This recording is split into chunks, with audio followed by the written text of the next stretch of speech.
Assalamualaikum warahmatullahi wabarakatuh.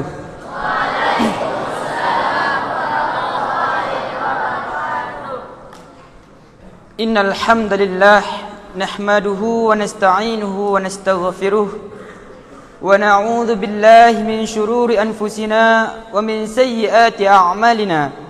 May yahdihillahu fala mudilla lahu wa may yudlilhu fala hadiya lahu. Fa inna istaqal hadis kitabullah wa khairal hadi hadi Muhammad sallallahu alaihi wasallam. Wa syarrul umuri muhdatsatuha wa kullu bid'atin dalalah wa kullu dalalatin finnar. Asyhadu an la ilaha illallah wahdahu la syarikalah wa asyhadu anna Muhammadan abduhu wa rasuluh. Puji dan syukur atas kehadirat Allah Subhanahu wa taala yang telah melimpahkan segala rahmat, nikmat dan karunia-Nya kepada kita semua. Selawat dan salam buat baginda Nabi besar Muhammad sallallahu alaihi wasallam.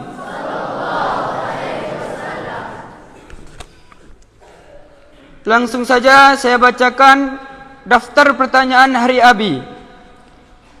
Jumat 17 Februari 2023. Pertanyaan pertama dari Niron Rahagi, kelas 7F. Assalamualaikum Abi. Semoga Abi sehat selalu. Amin. Abi, Ana ingin bertanya. Ana pernah mendengar kalau kita meninggal amal kita akan ditimbang. Jika pahala dan dosa kita sama berat, bagaimana sekiranya Abi? Mohon penjelasannya Abi. Pertanyaan kedua dari Ramadan, Wahilal dan Farid, kelas 8C. Assalamualaikum Abi. Ana izin bertanya, apa hukumnya kita memakai barang sitaan Abi? Syukron Abi. Pertanyaan ketiga dari Al-Adiyat Yusuf Anggara, kelas 7E. Assalamualaikum Abi. Ana ingin bertanya, bagaimana cara membalas jasa-jasa kedua orang tua Abi? Mohon penjelasannya Abi.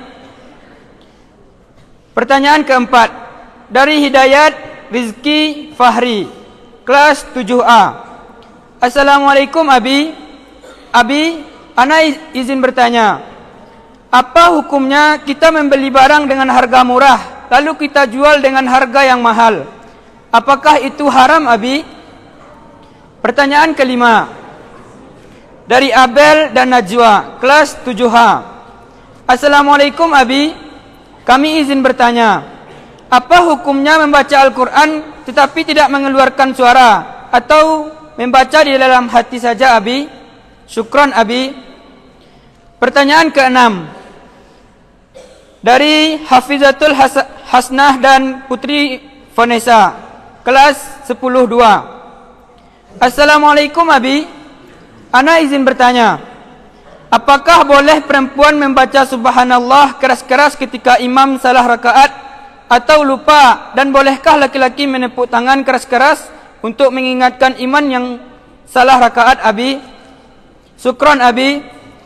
Pertanyaan ketujuh dari Najwa Putri dan Kirana Putri Andela, kelas 7G. Assalamualaikum Abi. Kami ingin bertanya, apa hukumnya mendahului imam secara sengaja dalam salat berjamaah Abi? Mohon dijawab Abi. Pertanyaan ke-8 dari Bunaya dan Raisa, kelas 7G. Assalamualaikum Abi. Ana izin bertanya, apa hukumnya kalau kita memajang foto orang yang sudah meninggal tapi nampak auratnya Abi? Syukron Abi. Selanjutnya ada 2 pertanyaan yang akan dipertanyakan secara langsung. Kepada Abi, waktu dan tempat kita persilakan.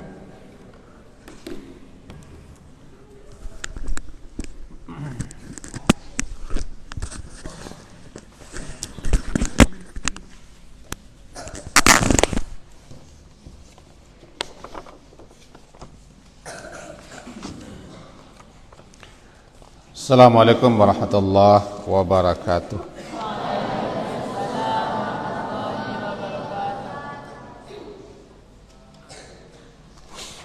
Bismillah, alhamdulillah, wassalatu wassalamu ala rasulillah. Langsung saja kita menjawab pertanyaan. Untuk hari ini Jumat tanggal 17 Februari. Yang pertama Neron Rahagi 7F. Sifat nama yang sudah tersebut itu berdiri supaya jelas orangnya. Neron dari mana ini kampungnya? Bengkulu, Payakumbuh di mana?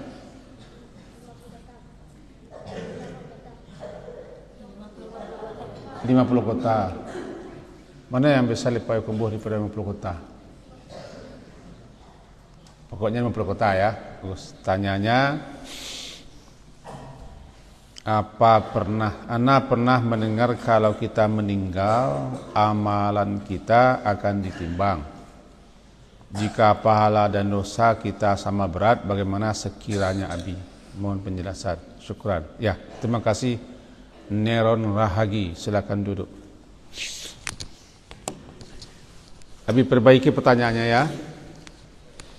Bukan setelah meninggal, tapi tepatnya nanti di akhirat. Ya, perjalanan kita sederhananya sekarang di dunia,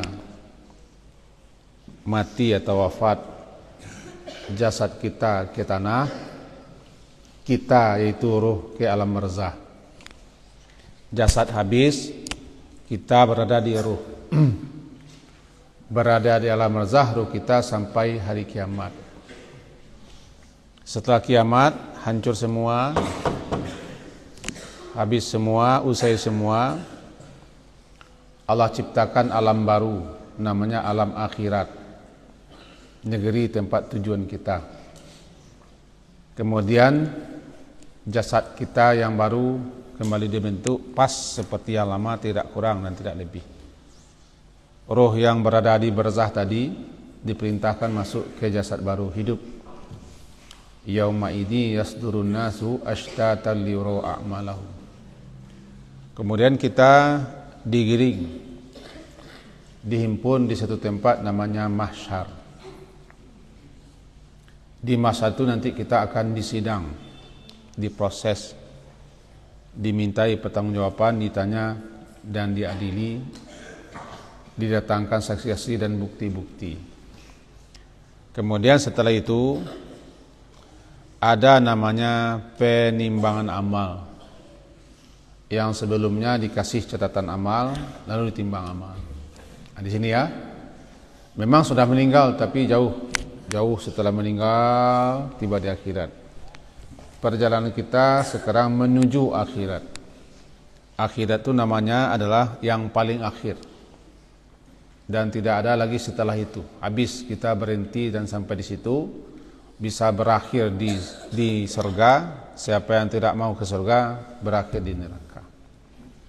Ya, Neron.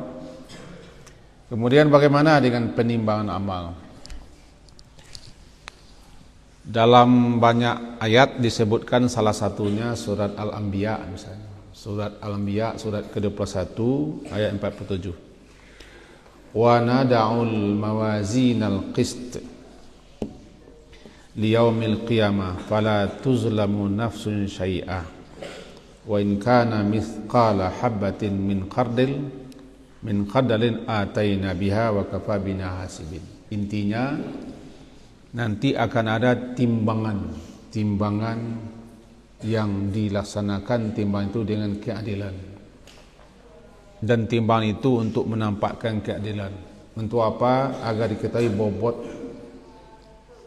bobot kadar nilai amalan kita.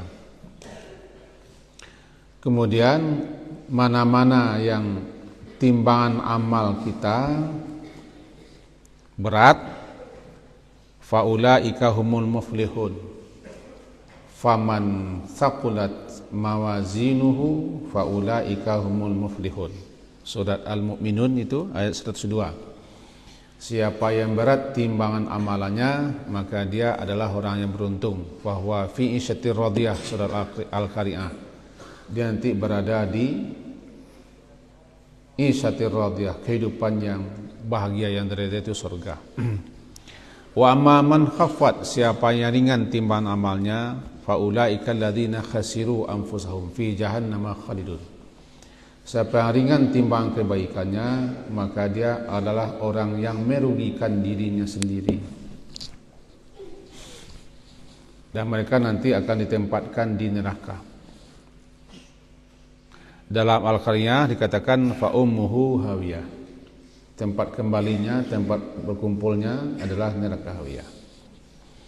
Sekarang ditanyakan, bagaimana kalau sama berat? Ada salah satu nama surat, namanya surat Al-A'raf. Surat Al-A'raf, surat yang ke-7. Dalam surat Al-A'raf itu ayat ke-46 dan 47. Di situ dijelaskan wa bainahuma hijabun wa 'alal a'rafi rijalun. Antara surga dan neraka ada namanya dinding pembatas.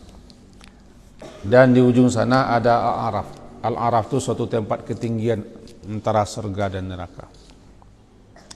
Disitulah ditempatkan dan berada sementara waktu orang-orang yang timbangan amalannya sama berat. Dengan catatan, amalan kebaikan kita, satu amalan dibalas 10 bi asyri amthaliha, 10 kali lipat. Bahkan ada yang ditambah berkali-kali lipat sampai 700 dan lebih. Wallahu yudha'ifu liman yasha, akan dilebihkan timbangan balasan ganjaran. Satu kebaikan bisa 10, bisa 700, bisa lebih. Sementara satu kejahatan, satu kejelekan dibalas satu kejelekan.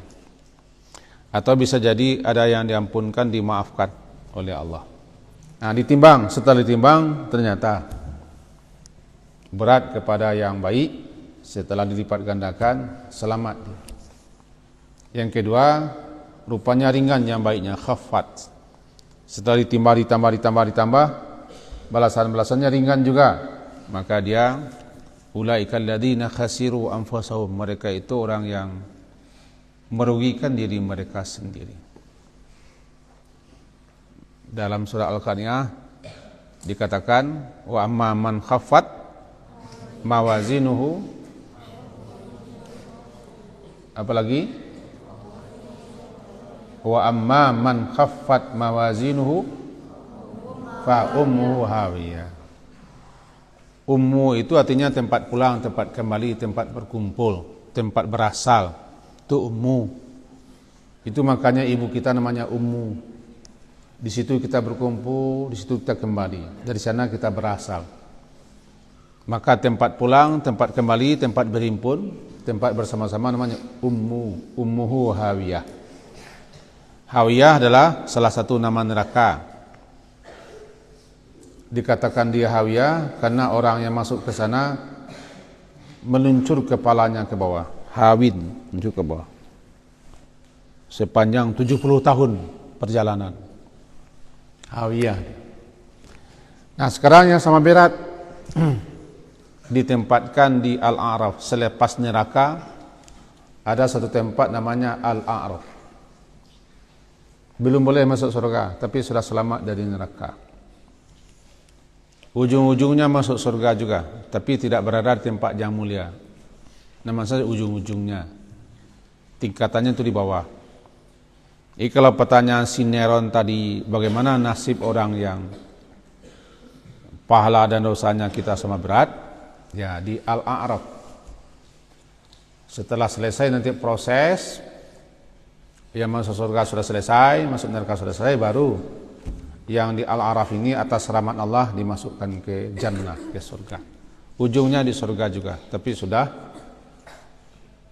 selesai semuanya, dan dia menempati, orang-orang ini menempati tidak di bagian atas surga.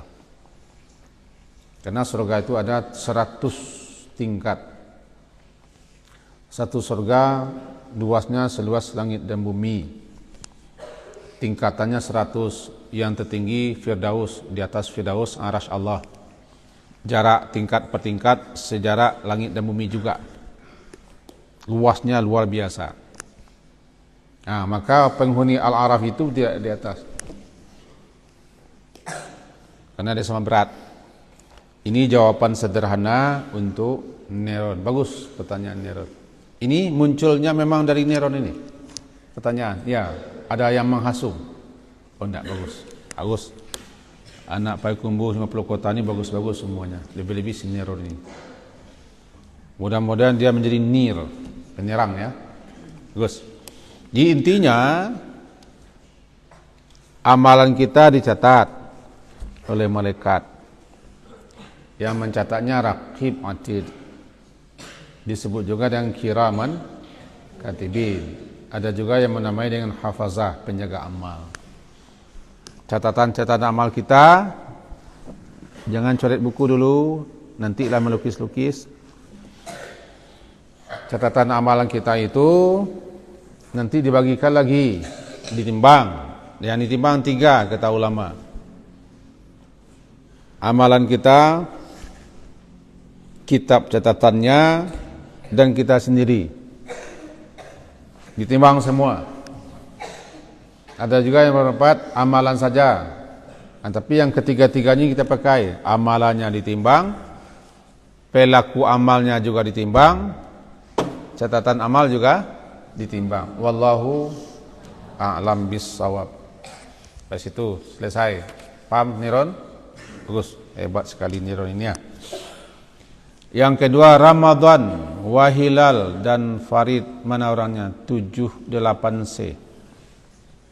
Cepat waktunya kita buang nih. Ramadan mana Ramadan? Ini Ramadan. Ramadan dari mana ini? Bukit Tinggi. Adiknya Syawal namanya. Oh iya. Kakaknya Sya'ban. Ramadan. Bagus. Wahilal, mana Wahilal? Dari mana? Padang. Padang Panjang. Alan Panjang. Alan Panjang. Kampung Sadian ya. Bagus. Farid. Batu Sangkar. Di Batu Sangkar. Di mana Batu Sangkar? Salim Pawang. Bagus. 3 orang ini bertanya hukum memakai barang sitaan. Bagus. Silakan duduk ya. Barang sitaan itu barang rampasan daripada pemilik aslinya.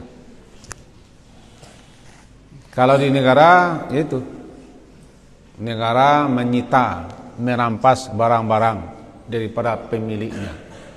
Apakah barang itu ilegal atau ilegal? Sedangkan legal saja sudah dirampas, apalagi ilegal. Termasuk barang-barang selundupan, barang-barang yang tidak jelas juntrungannya disita oleh negara. Karena itu bukan hak milik dan belum diputuskan oleh pengadilan, tidak boleh dipakai. Karena yang memakai berarti memakai barang orang. Kalau barang sitaan itu di Abisenter, ini lain lagi masalahnya. Barangkali ini ke Abisenter perginya. Ya, disita oleh bagian pengasuh atau disita oleh guru-guru kita karena memang ilegal. Ingat, perjanjiannya sudah ada. Tidak boleh membawa barang-barang ini. Kan sudah ada perjanjiannya? Jika dibawa barangnya dirampas, disita oleh pondok. Ini maksudnya mungkin ya. Disita oleh pondok. Lebih bolehkah barang sitaan itu dipakai oleh semua orang? Tidak boleh. Karena barang sitaan bukan hak milik. Disita sementara waktu dan akan dikembalikan kepada ortu atau sesuai dengan tata tertib kita. Tidak boleh dipakai, termasuk kami juga tidak boleh memakai karena bukan barang kita, kecuali si pemiliknya mengasih izin.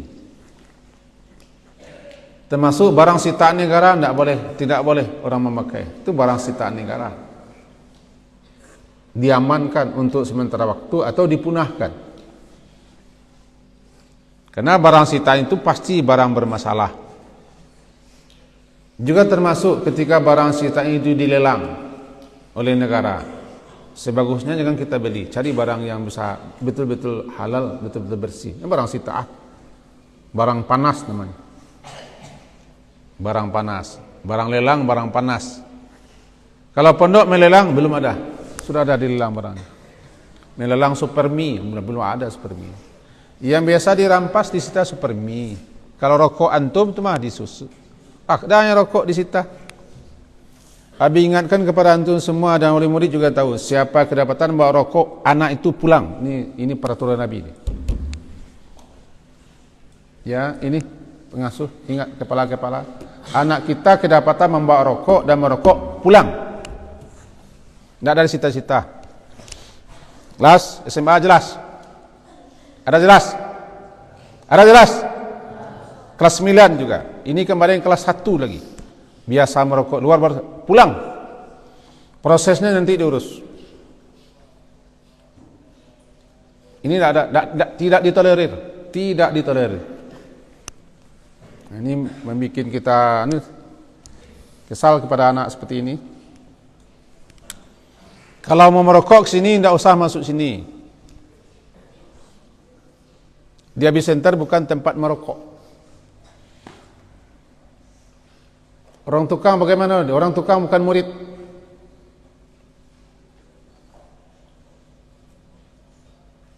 Paham itu? Barang sitaan tidak boleh dipakai. Rokok jangankan disita, dibeli saja tidak boleh, apalagi disita. Apalagi dipakai rokok barang sitaan. Tapi kalau HP, kata Nabi ini, jangan noleh-noleh juga. Angkat kepala. Ini yang menekur-nekur ini yang merokok mungkin ini. Angkat kepala. Abi tahu siapa yang merokok. Baunya jelas, tangannya nampak. Tahu, sangat tahu. Jangan ditanya, lebih tahu nih Abi daripada Ustaz Rahmat itu. Daripada Ustaz Al-Mukarram lebih tahu Abi. Karena Abi lebih dulu lahir daripada dia. Tahu Abi siapa yang merokok? Saya tidak tahu. Ketika berdiri di samping Abi saja tahu Abi siapa yang merokok. Tapi Abi tidak mau mengambil tindakan. Karena tidak tertangkap. Jadi barang sitaan di pondok tidak boleh dipakai. Dikembalikan kepada orang tua. Kalau barangnya halal. Tapi kalau barang haram seperti rokok, tidak bisa dikembalikan. Dipunahkan, jangan rokok lagi, dipunahkan. Kalau HP, tidak boleh dikembalikan kepada murid, kepada orang tuanya. Ini sudah ada aturannya, Ustaz Rahmat ya? Sudah ada aturannya. Kalau supermi, ini minta izin sama murid. Supermi tidak dikembalikan kepada murid. Tapi supermi itu karena barangnya barang halal, cuma merusak. Ini nanti kebijaksanaan pondok lagi nih. Kalau kue bulu tidak ada disita. Ya. Nah tanyanya, tidak tahu Abi ini. Arahan tanyanya kemana disipaknya nih. Sitaan negara apa sitaan pondok? Kalau sitaan negara sudah Abi jawab. Kalau sitaan pondok ada hukum khusus berlaku untuk pondok. Ya, Ramadan ada barangnya disita? Belum ada. Wahilal ada barang disita? Belum ada. Merokok ya? Farid? Mana Farid tadi? Ini satu lagi. Sudah berapa kali merokok di sini? Oh, jangan dibuka rahasianya. Bagus. Hebat. Yang ketiga, Al-Adiyat Yusuf Anggara. Satu orang apa? Berapa orang ini? Al-Adiyat ya juga, Yusuf ya juga, Anggara ya juga. Panggilannya siapa? Wal-Adiyati. Oh, hebat. Berdirilah supaya di mana dia? Kenapa antum nunjuk-nunjuk? Bukan dia, ini dia. Habis sudah ke sana lihat ini. Ini namanya siapa? Noval. Oh, ini bukan dia yang Al-Adiyat. Ini lihat. Di belakangnya Al-Adiyat. Dari mana Al-Adiyat ini? Padang seluas itu. Di Lubuk Bintang Buayo, Lubuk Mimin Turun, Lubuk Mata Kucing. Aurduri di Padang. Al-Adiyat Yusuf Anggara kelas 7E. Ini orang tuanya kalau menonton sekarang, ini anak kita Al-Adiyat Yusuf Anggara dari Auduri. Tanyanya, bagaimana cara membalas jasa-jasa kedua orang tua? Hebat dia. Ada orang tuanya menyaksikan acara Abi ini? Ada ya? Sekarang ada mungkinnya. Ini orang tua Al-Adiyat, dengarkan ini. Al-Adiyat ingin membalas jasa-jasa kedua orang tuanya. Mudah-mudahan terbalas ya, amin. Silakan duduk Al-Adiyat. Bagaimanapun anak berusaha untuk membalas jasa orang tua tidak akan terbalas. Itu satu. Kecuali orang tuanya jadi tawanan, jadi budak, diperbudak dan jadi budak, ditebusnya lagi, dibebaskannya orang tuanya di merdeka. Itu bukan membalas, mengimbangi namanya. Bahkan ketika orang tua dipangku, didukung untuk tawaf sekeliling Ka'bah pun belum bisa membalas jasa orang tua. Orang tua kita juga punya orang tua kita juga punya orang tua, masing-masing kita begitu. Maka jasa orang tua yang tidak mungkin kita balas. Dan orang tua jangan minta balas jasa kepada anak, karena dia juga punya orang tua.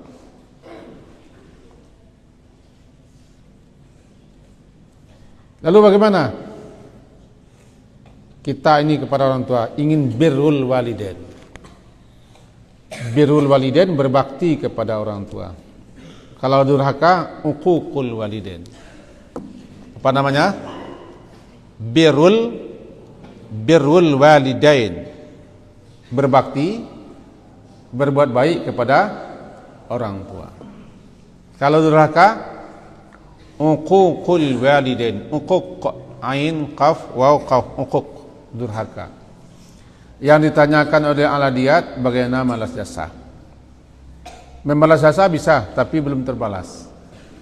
Pertama, jadilah anak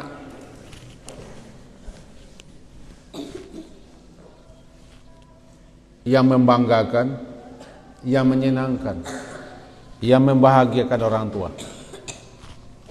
Senang orang tua kita, bahagia dia, gembira dia melihat kita. Itu sudah ubek jariah pelai damam namanya itu. Tahu ubek jariah pelai damam? Senang dia, bahagia dia. Kalau bahasa kami, hilang panek-panek, hilang ringkuk-ringkuk. Ini tindakan pertama. Antum yang kecil-kecil ini belum apa-apa, paling-paling senangkan hati orang tua, bahagiakan mereka, gembirakan mereka. Perbuat, lakukan apa yang membuat mereka bangga. Tentu saja tiba di sekolah, rajin-rajin sekolah, menjadi anak yang baik, anak yang saleh. Itu harapan orang tua untuk sekarang. Kemudian jangan membuat mereka sedih.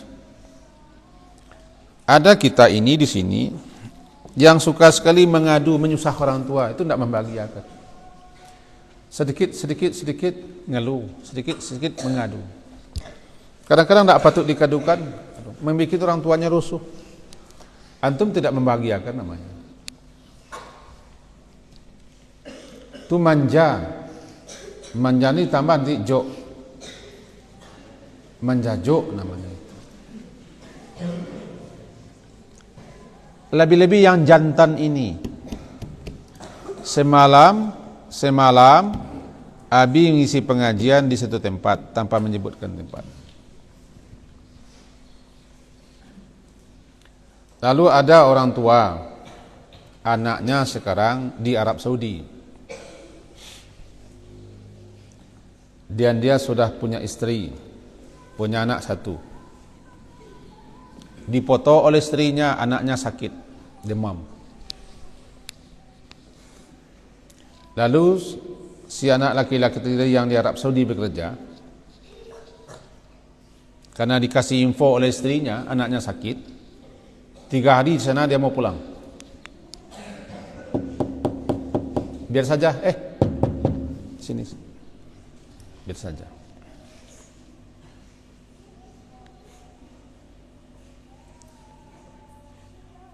Kata orang tua laki-lakinya, bahasa Minangnya.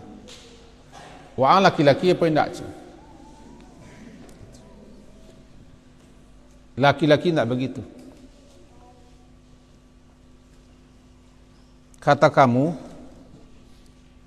Arab Saudi ke Indonesia ini seperti pekumbuh bukit tinggi saja. Laki-laki pantang menyerah. Sakit anak mau pulang. Orang tuanya pergi ke tempat menantunya, dipotonya anaknya. Nih, kau anak tidak sakit ke anak. Bini yang ini. Tertangkap. Ada tangkap. Ini laki-laki ini jangan nenye. Rusuh orang tua kita, sedih. Dia mau kerja. Banyak pikirannya. Anaknya bukan kita saja. Ini ada orang tuanya setiap sebentar di sini. Sedikit-sedikit lapor, sedikit-sedikit lapor. Itu bukan membahagiakan. Kalau tingkap antum ini sekarang, apa yang senang hati orang tua? Bangga, bahagia. Nah. Jangan bikin mereka sedih, rusuh, cemas. Kadang-kadang kopiah hilang, cari juga orang tua. Kadang-kadang sendal tercampak-campak situ, lapor pula orang tua. Kadang-kadang kain sarung dipakai orang, lapor juga orang tua. Apakah itu membahagiakan? Justru mungkin mereka bahagia. Jangan laporkan yang jelek-jelek. Yang buruk-buruk lapor sama guru. Dapat, ada kasus lapor sama guru. Kadang-kadang diperbesar-besar. Jadi kalau tanya adik tadi, bagaimana? Senangkan dia, bahagiakan, gembirakan, bangga dia. Rajin-rajin kita beramal.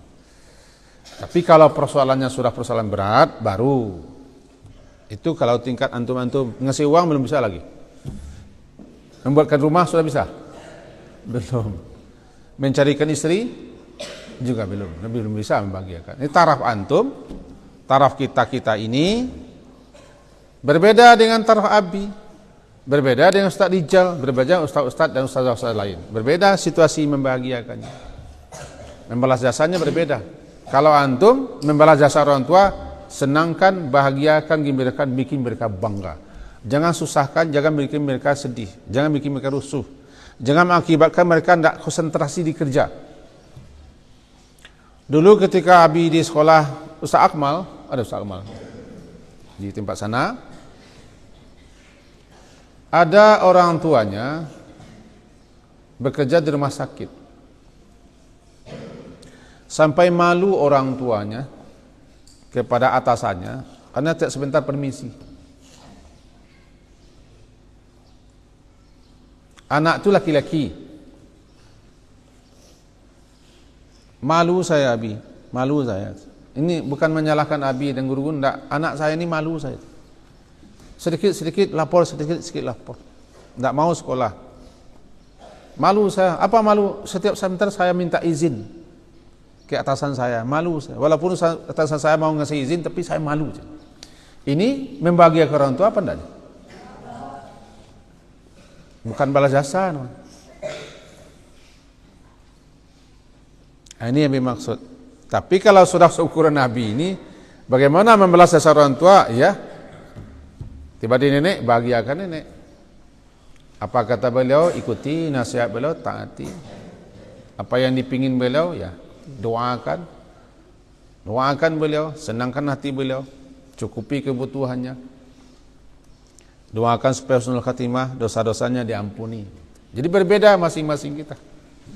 Kalau Ustaz Sauki lain lagi membahagiakan orang tuanya, berbeda lagi. Jadi masing-masing kita umurnya berbeda. Orang tua. Di titik tekannya jasa orang tua belum tidak akan bisa dibalas. Satu. Orang tua kita juga tidak bisa membalas jasa orang tuanya. Begitu ke atas. Kalau ke bawah juga begitu. Lalu bagaimana? Berusahalah berkhidmat, berbakti, berbuat baik, melakukan hal-hal yang menyenangkan, yang menggembirakan orang tua. Taati dia selagi kita tidak diajak dan tidak disuruh untuk berbuat maksiat kepada Allah. Sebab kalau kita sudah diajak untuk maksiat kepada Allah, la ta'ata, tidak ada lagi taat kepada manusia jika itu untuk mendurhakai Allah. Selagi orang tua kita menyuruh kita, mengajak kita untuk hal yang baik-baik, yang tidak bertentangan dengan Allah dan Rasulnya, tidak bertentangan dengan syariat, maka turuti. Tapi kalau sudah bertentangan dengan syariat, jangan bangkang. La tuti'huma, jangan taati tapi tetap berbuat baik. Termasuk mengatakan kata-kata yang tidak enak, tidak baik. Itu saja jawaban Nabi ini kepada Adiyat. Semoga antum-antum semua orang yang menyenangkan, membahagiakan, membanggakan orang tua. Tidak bikin mereka sedih, cemas, rusuh. Tidak kepada kita saja pikirannya, dia juga punya urusan, punya anak yang lain. Ya, lihat. Sementara ya. Yang ketiga, keempat, Hidayat Rizki Fahri. 3 orang ini ya. Mana Hidayat? 7A. Belakang. Dari mana Hidayat ini? Hah? Padang Panjang. Padang Panjang, bagus. Rizki Bukit Tinggi. Di mana Bukit Tinggi? Mandiangin. Oh, yang kemarin juga ini? Enggak. Fahri. Dari mana Fahri? Padang juga. Wih, hebat Padang, yang mini-mini Padang. Bagus. Mudah-mudahan mereka ini menjadi orang-orang yang baik, yang saleh, amin. 7A ketiga-tiganya. Oke, tanya mereka ini, apa hukumnya kita membeli barang dengan harga murah, lalu kita jual dengan harga yang mahal? Oh, bagus, hebat sekali ya. Silakan duduk. Ada istilah fikihnya namanya ihtikar. Ihtikar itu alif, ha, ta, kaf panjang, ra. Ihtikar. Namanya menimbun. Memonopoli. Dibeli barang banyak-banyak sampai habis di pasaran. Lebih-lebih barang-barang sembako, barang kebutuhan orang banyak, barang harian, lalu ditimbun. Hilanglah barang-barang di pasar, beri minyak goreng kemarin, hilang di pasar. Atau beri minyak mobil sekarang termasuk barang kebutuhan mobil, namanya minyak BBM. Ihtikar. Dimonopoli, ditimbun barang, disimpan di gudang-gudang. Kemudian habis barang di pasaran, kita permainkan harga. Hukumnya haram itu. Kalau itu tujuannya tidak boleh. Menzalimi orang banyak, rakus dan tamak. Ini namanya permainan pasar. Maka pemerintah harus turun tangan. Tapi kalau barang-barangnya tidak termasuk barang kebutuhan harian dan tidak kebutuhan orang banyak, barang-barang yang tidak barang-barang pokok. Kebutuhan pokok apa namanya? Primer. Kalau kebutuhan tidak pokok, sekunder. Kebutuhan pokok itu umumnya sembako. Tapi barang-barang yang tidak kebutuhan pokok, tidak kebutuhan harian, tidak diperlukan oleh orang banyak, tidak hajat orang banyak, boleh. Sementara barangnya turun, beli dengan maksud bukan untuk menimbun, bukan untuk menghilangkan harga pasar, timbun.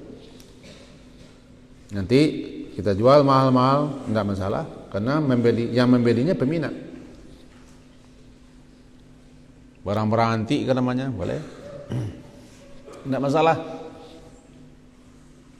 Barang-barang murah kita beli, kita simpan, nanti kita jual. Emas ketika murah dibeli, lalu nanti ketika mahal kita jual, tidak masalah.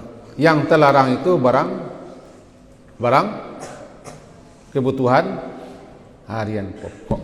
Di situ harus pemerintah turun tangan, karena nanti teraniaya orang banyak. Nah, ini yang nasib sampai-sampai kita kemarin minyak goreng kita payah mencarinya, payah kalau mencari goreng, karena permainan segelintir orang, namanya memonopoli harga pasar. Ya, itu jawabannya untuk 3 orang ini.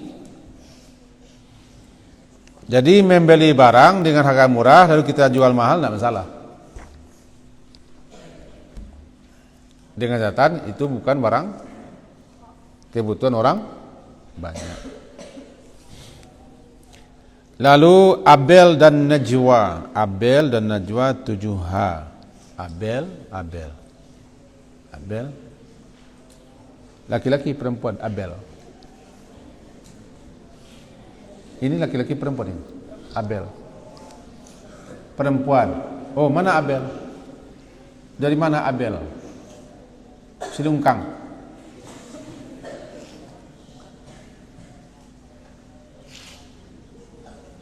Bantu. Siapa? Dari mana dia?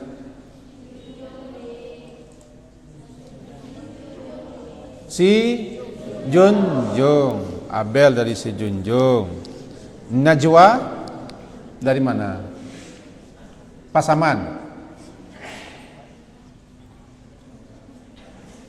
Hah? Lapang kantin. Ya jelas. Oi, kamangil orang awak kiranya ya. Nonton orang tuanya nih. Biasanya enggak. Abel orang tuanya nonton biasanya. Iya. Ini Abel anak kita di Prasi Junjung dengan temanya Najwa 7H bertanya. Tanyanya adalah hukum membaca Al-Quran tetapi tidak mengeluarkan suara dan membaca dalam hati saja. Bagus. Abel. Nah, apa yang dikatakan dengan membaca? Qiraah. Yang dikatakan qiraah itu dengan lisan dan bibir. Kalau tidak qiraah. Yang dikatakan qari, orang qari itu adalah menggerakkan bibirnya bergerak, lidahnya keluar suara. Itu namanya qiraah, pembacanya qari. Membaca itu bergerak bibir dan lidah, jelas makhrajnya terdengar minimal terdengar di telinga kita. Guys, di belakang. Kalau ada ustazahnya ke depan duduk satu bagus. Minimal terdengar di telinga kita. Itanya beliau berdua, Abel dan Najwa, hukum membaca Al-Quran dengan hati saja. Yang namanya membaca, bergerak bibir dan lidah, terdengar, termasuk bacaan salat. Salat tidak boleh begini saja.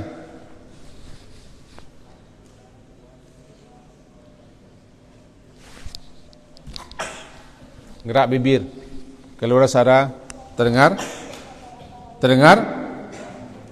di telinga kita. Itu yang qiraah. Ini tanyanya. Namanya qiraah. Tiba di Quran, laisa minna man lam yataghanna bil Quran wa yajharu bih. Hadis Bukhari, laisa minna tidak termasuk golongan kami man lam yataghanna. Siapa yang tidak yataghanna bil Quran. Dalam hadis Abu Daud ditambah wa yajharu bih. Yataghanna itu menurut ulama menggolongkan salah, membaguskan bacaannya, indah bacaannya, enak didengar, yataghanna. Walaupun ada juga ulama memang yataghanna itu tidak mencukupkan Al-Quran, masih mencari yang lain. Tapi kita ambil yang pendapat yang pertama ini. Pendapat yang pertama, lam yataghanna itu dia tidak membaguskan bacanya, tidak mengindahkan. Tidak serius dia untuk membaca Quran supaya bunyinya enak didengar. Maka di situ harus dia tahu tajwidnya, harus tahu tahsinnya. Karena yang dibacanya kitab Allah. Dalam hadis Abu Daud, wa yajharu bih, dan tidak menjaharkan, berarti harus dijaharkan. Maka berdoa, berzikir, baca ayat dalam ibadat digerakkan bibir dengan lidah, keluar suara, minimal terdengar di telinga kita. Kalau perempuan jangan terlalu dikeraskan, terdengar nanti lawan jenis. Itu saja bedanya. Itu tidak boleh membisu saja, membudur saja. Ngapa itu namanya tuh? Atau gerak tangan. Kadang-kadang kacau. Zikir hati itu bukan zikir dalam hati, bukan membaca hati. Zikir hati itulah mengingat Allah.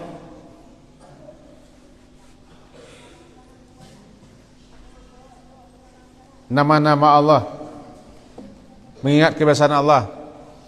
Tapi bukan membaca subhanallah dalam hati. Kalau subhanallah dikeraskan, baca Quran dikeraskan, baca doa dikeraskan. Tapi jangan dikeras-keraskan, beda kan? Wabtaghi baina dzalika sabila, pertengahan saja. Ditanya si Abel dan Najwa, membaca itu harus digerakkan bibir dan lidah bersuara terdengar di telinga kita. Itu namanya qiraah, membaca. Dalam salat, berzikir, berdoa, membaca ayat seperti itu. Ma lam yataghanna, man lam yataghanna. Paham? Abel, si Junjung? Bagus, hebat ya. Bagus. Waktu kita berjalan ya. Kemudian siapa lagi nih? Hazifatul Hasnah 10-2 dan Putri Vanessa Hafizatul Hasnah. Ada Hafizah.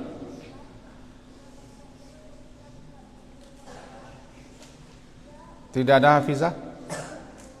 Ada Hafizah. Bu Rani ada Hafizah? Ada. Mana? Payah betul kita menanyakan orang.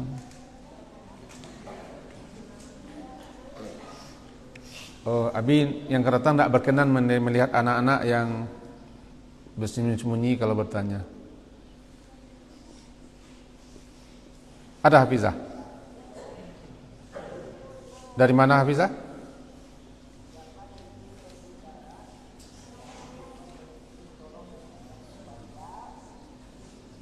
Di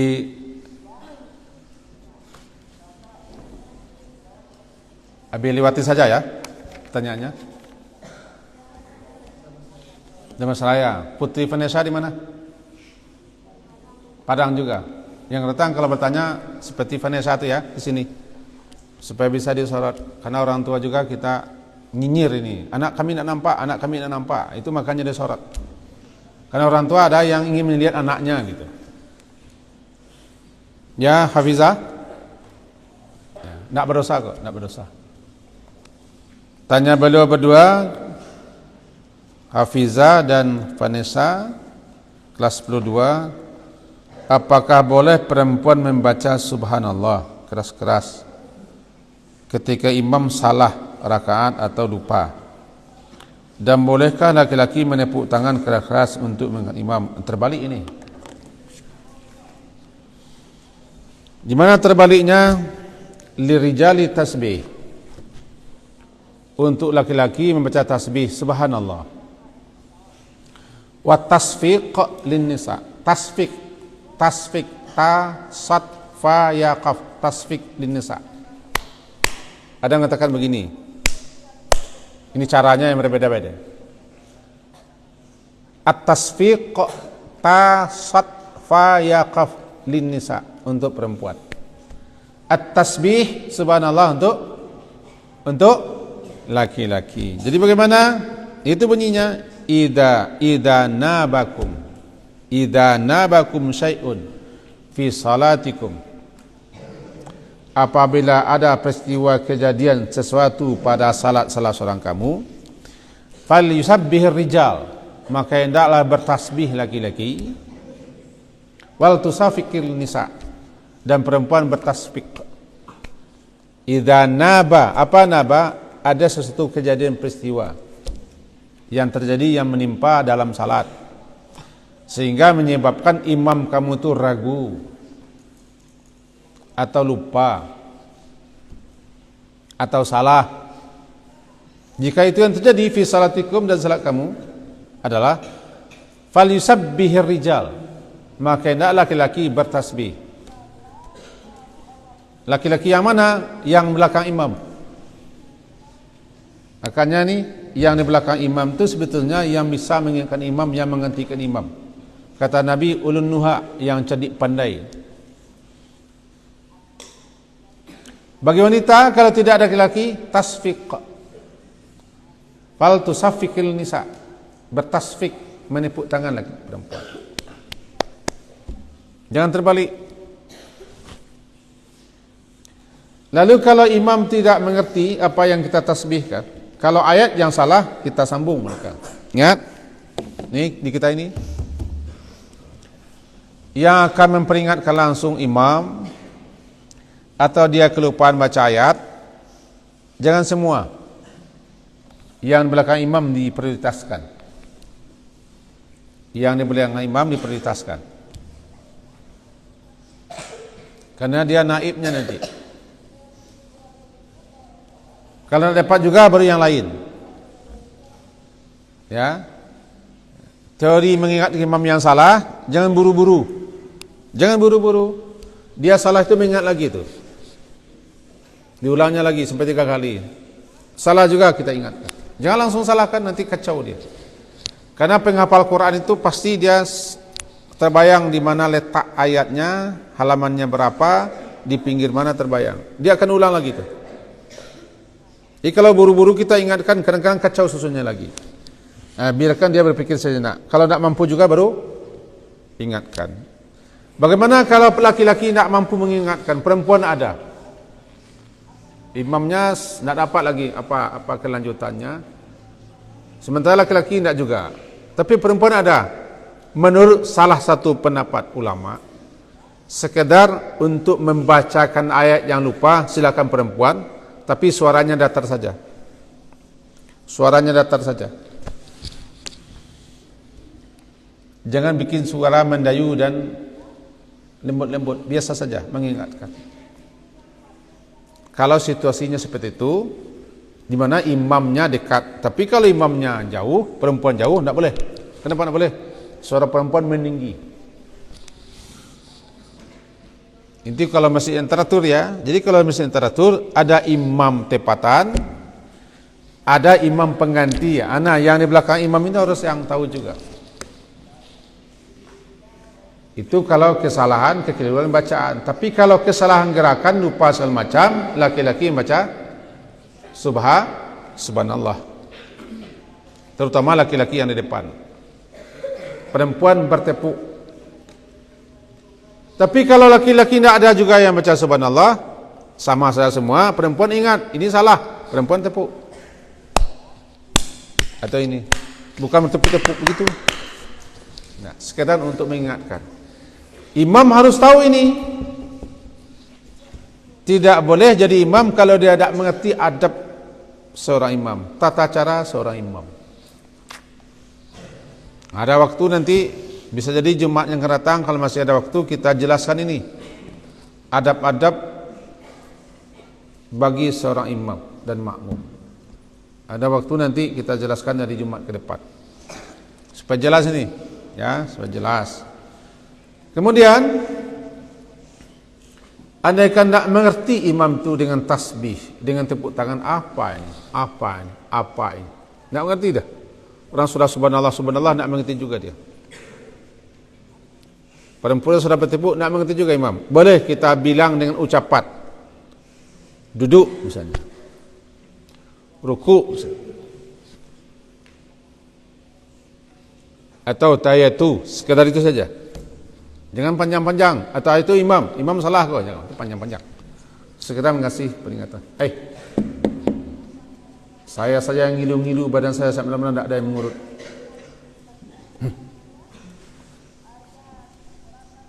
Nanti urut Abi ya. Siapa namanya? Siapa? Akmal. Kedua-dua Akmal ini urut Abi nanti ya. Akmal junior, senior, urut Abi nanti. Kalau Akmal seniornya biar Abi yang ngurutnya. Bagus. Tanya siapa tadi? Hafizatul Asnah Putri Vanessa. Fahim? Itu mah? Okay.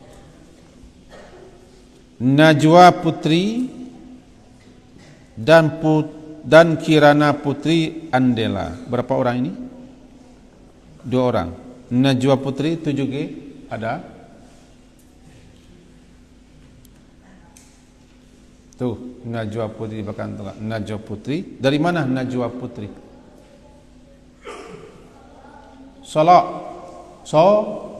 Solok. Bagus. Orang tuanya biasanya ikut?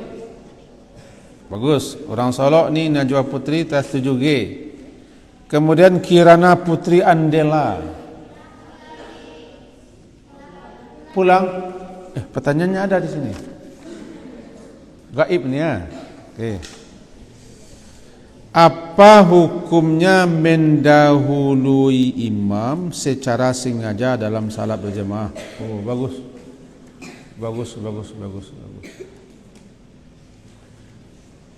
Innama ju'ilal imamu liutamma bi. Imam itu disyariatkan ada atau dibentuk salat berjemaah dengan adanya imam. Perhatikan ini. Liutamma bi, untuk diikuti. Idza kabbara fakabbiru. Apabila dia bertakbir, kamu bertakbir. Idza qara'a fa'ansitu. Jika dia membaca, kamu diam. Idza raka'a farka'u. Jika dia ruku'. Idza rafa'a ra'sahu, apabila dia mengangkat kepalanya, kamu ucapkan Rabbana walakal hamdu. Idza sajada fasjudu, itu seterusnya. Itu tidak boleh menurut imam. Bagi yang menurut imam ada ancaman. Ama yakhsha ahadukum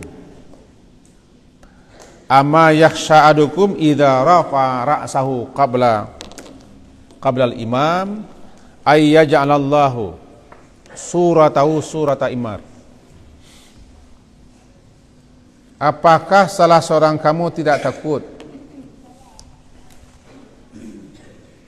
apabila dia mendahului imamnya, misalnya mengangkat kepala, Allah akan jadikan Allah akan jadikan nanti ra'sahu, kepalanya ra'sa himar, kepala himar, keledai. Atau ayyajadallahu suratahu surata himar, Allah jadikan bentuk rupanya seperti keledai. Ini ancaman bagi si pendahulu imam. Tidak boleh kita mendahului imam, bahkan bisa mengakibatkan batal salat kita, tidak sah salat kita, minimal makruh. Tapi banyak ulama menyatakan ini haram, salatnya batal. Mendahului imam dalam gerakan, ya, tanyanya bagus ini, tanya Najwa, tidak boleh. Sahabat-sahabat karena takutnya mendahului Rasulullah, mereka belum berani bergerak sebelum kening Rasulullah sampai di tempat sujud, begitu. Takut mendahului Rasulullah. Baik naik atau turun, karena ancamannya berat, kepalanya nanti ditukar menjadi kepala keledai. Ancaman namanya. Bagus. Ini waktu kita sampai habis ya. Si Najwa. Kemudian cepat saja Bunaya dan Raisa. Bunaya, ya Bunaya, aqimis shalah. 7G. Perempuan. Bunaya dari mana Bunaya Ananda? Palembayan. Damas Raya Bunaya. 7G ya. Raisa. Dari mana? Simpang Raya. Ampang Gadang. Oh, di sini. Gadang Ampangnya ya. Gadang Ampangnya situ ya. Ada orang tuanya biasanya dengan? Ada. Bunaya orang tuanya ikut biasanya. Bagus. Salam ini orang tua Bunaya dan Raisa, Ananda kita 7G. Tanya beliau adalah hukum memajang foto orang yang sudah meninggal tapi nampak auratnya. Dibedakan foto dengan lukisan. Ulama-ulama, kebanyakan ulama Arab Saudi, dan itu langsung diamini oleh ustaz-ustaz kita, menyamakan lukisan dengan foto, sehingga mereka haram saja semuanya. Menurut ciptaan Allah, haram memajang foto, karena mereka menggambarkan lukisan, foto juga lukisan. Tapi itu dijawab dan dibantah oleh ulama-ulama besar lainnya. Lukisan berbeda dengan foto. Lukisan dilukis, foto memindahkan bayangan, bukan melukis. Itu makanya masih diizinkan foto, taswir. Dan sekarang macam-macam foto. Jangankan orang yang meninggal, orang yang hidup saja kita pajang fotonya, nampak aurat berdosa. Lebih-lebih di media. Memajang foto di rumah dengan di media sosial, ini berbahaya. Media sosial itu ada terus dia. Kecuali kita hapus. Jangan pajang foto-foto antum yang menampakkan aurat atau menampilkan gaya-gaya yang memperlihatkan aurat, lekuk-lekuk tubuh. Jangan. Nanti susah menghapus. Mati kita akan terus ada foto, disebar, disimpan. Apalagi orang sudah menyimpannya, tidak bisa dihapus. Kalau foto masih belum disimpan orang, masih bisa dihapus. Tapi kalau orang sudah menyimpan, tidak bisa dihapus. Nampak lehernya, nampak ini aurat. Bagaimana kalau rumah kita, kalau fotonya nampak kepalanya, rambutnya tidak tertutup, di kamar, jangan di ruang tamu. Karena ke ruang tamu nanti orang lihat-lihat. Karena siapapun yang bertamu dia ingin tahu nih. Nampak dia, ini rambut siapa gini? Pakai subang dia. Kalau mau memajang foto orang tua kita untuk kenangan, kebetulan dia tidak pakai tutup kepala, perempuan, pakai baju lengan pendek, di kamar. Sebab datang tamu ke rumah, auratnya masih nampak walaupun sudah mati. Atau foto keluarga, ada yang hidup, ada yang mati, atau orang hidup semua. Karena foto keluarga, nih, tapi yang fotonya kan nampak. Orang yang tukang foto kan nampak kita dulu kan. Jangan dipajang. Kan rumah kita, iya rumah kita. Kan tamu datang, orang kan berkunjung. Kecuali rumah kita tidak bisa datang tamu. Pertanyaan siapa? Si Bunaya dan Raisa. Tidak boleh memajang foto yang menampakkan aurat, baik foto orang yang sudah mati ataupun yang masih hidup, lebih-lebih di media massa, media sosial. Kalau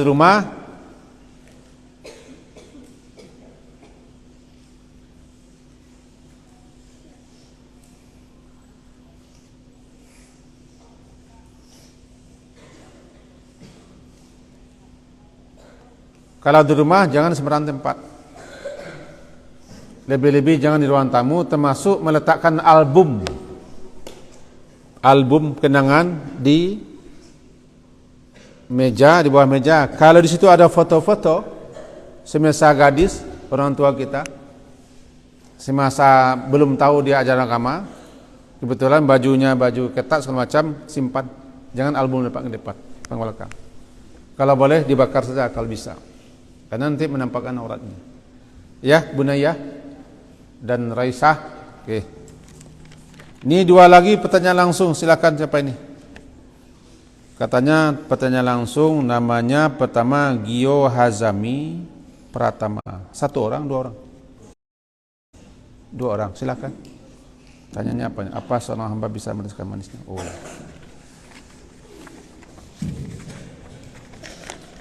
Silakan Gio Hazami 11 MIPA 1 dan Pratama. Cepat, waktu kita sudah habis ini. Silakan langsung berdiri. Dihemat waktu, cepat. Silakan. Waalaikumsalam. Bagaimana cara kita melaksanakan pestanya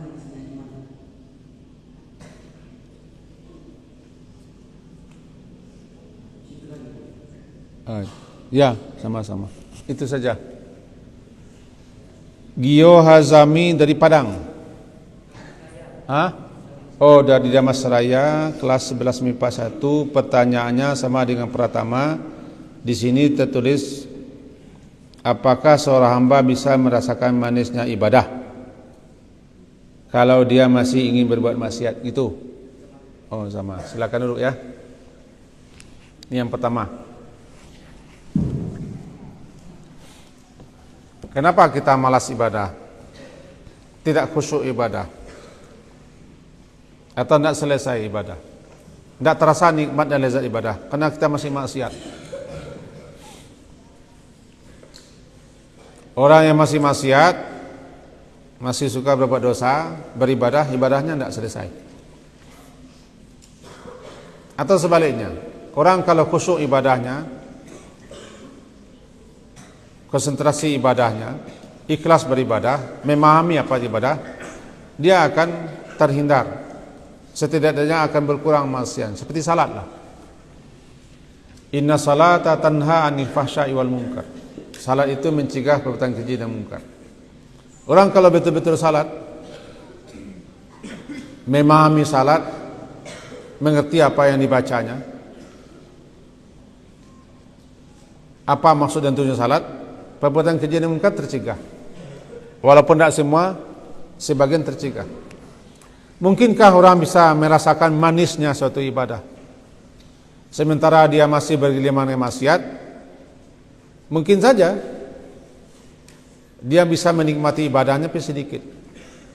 Kalau ibadahnya makin banyak, makin kuat, maksiatnya berkurang.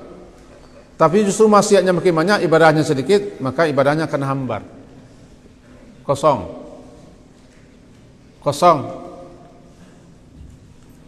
Tidak ada rasa. Paling hanya tiba di salat naik turun. Bacanya hampa, Quran yang dibacanya pun tidak berpengaruh ke jiwanya karena dia masih maksiat. Mestinya ibadah bisa mencegah orang maksiat. Jadi bagaimana supaya ibadah kita makin manis, ilmui ibadahnya, pahami ibadahnya. Kemudian ibadah yang teratur akan mengurangi maksiatnya. Jadi mungkinkah orang yang masih bermaksiat merasakan manis ibadah? Mungkin saja.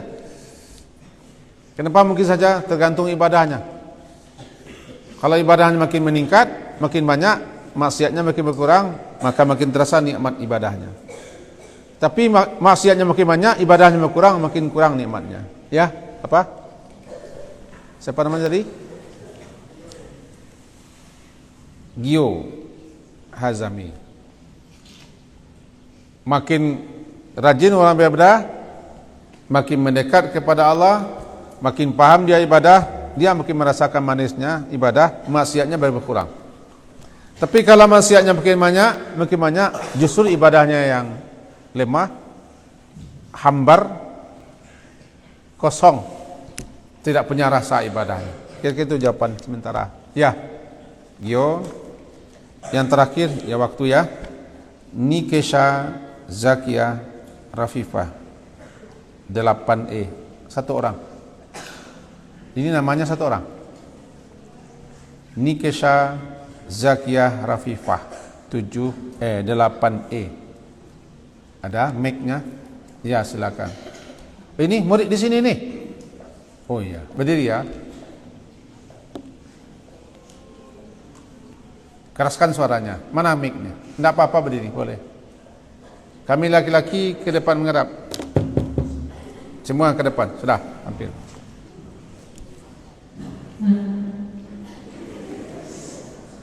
Assalamualaikum warahmatullahi wabarakatuh.